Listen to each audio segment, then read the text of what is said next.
حضرت فاطمہ سے ملنے آئے، وہ اداس، ذرا پریشان۔ آپ نے کہا فاطمہ کیا ہوا؟ کہ یا رسول اللہ میرا اور علی کا جھگڑا ہو گیا۔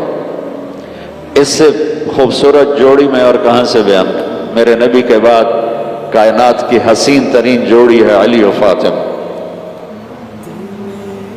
آپ نے کہا علی کہاں گیا؟ کہا جی باہر نکل گئے۔ جنت میں کیا مقام ہے؟ کہا آپ نے فرمایا فاطمہ تو، میں، حسن، حسین، علی، ہم پانچوں قیامت میں اکٹھے ہوں گے۔ مقام اتنا بڑا ہے۔ اور دنیا میں کیا ہو رہا ہے؟ جو ہونا چاہیے، جھگڑا ہو گیا۔ کہا علی کہاں ہے؟ کہا جی باہر چلے گئے۔ تو اب آپ نے یہ نہیں کہا میں سسر ہوں، بیٹی والا ہوں، میں داماد کے پیچھے جاؤں، آپ خود چل پڑے۔ کسی سے نہیں فرمایا علی کو بلا کے لاؤ، خود ڈھونڈنے نکلے۔ جا کے دیکھا تو مسجد میں لیٹے پڑے تھے اور چادر ہٹ گئی تھی تو مٹی لگی تھی کمر، سوئے ہوئے تھے۔ تو آپ نے اسے اٹھایا، ابو تراب اٹھو۔ اٹھ کے بیٹھے تو اللہ کے نبی گھبرا گئے۔ تو آپ نے ان کا ہاتھ پکڑا، کہا آؤ میرے ساتھ، اور سیدھے گھر لے گیا۔ جا کے بٹھا کے معاملہ نہیں شروع، ہاں بھائی بولو فاطمہ کیا ہوا، ہاں بھائی علی بولو کیا ہوا۔ جو اس طرح کرتے ہیں نا وہ اور لڑا دیتے ہیں۔ جاتے ہیں صلح کرانے، وہ 2-4 لتر ہور پوا کے آ جاتے ہیں۔ میرے نبی نے یہ نہیں کیا کہ ہاں علی کیا مسئلہ تھا، فاطمہ کیا مسئلہ تھا۔ آپ لیٹ گئے زمین پر لیٹ گئے۔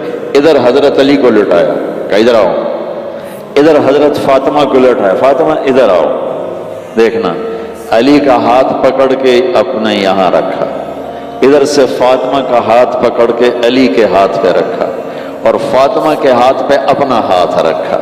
یہ علی کا ہاتھ، یہ فاطمہ کا ہاتھ، یہ میرے نبی کا ہاتھ۔ اور آپ نے فرمایا بچو بولو ہماری صلح ہو گئی، بولو ہماری صلح ہو گئی۔ تو دونوں نے کہا ہماری صلح ہو گئی۔ تو اتنے خوش ہوئے کہ اے نور، چہرے سے نور نکلنے لگا۔ جب آپ باہر نکلے تو صحابہ نے فیل کیا یا رسول اللہ آپ بڑے خوش نظر آ رہے ہیں۔ فرمایا میں علی و فاطمہ کی صلح کرا کے آ رہا ہوں۔ اس لیے بھائیو جب کسی کی بیٹی کو لے کے جاؤ تو اللہ کے واسطے سلوک اچھا کرو، اسے نوکرانی نہ بناؤ، اسے عزت دو، اور اپنی وسعت کے مطابق ان پہ خرچ کرو، ان کو دے کے خوش ہو، ان سے حساب نہ مانگو۔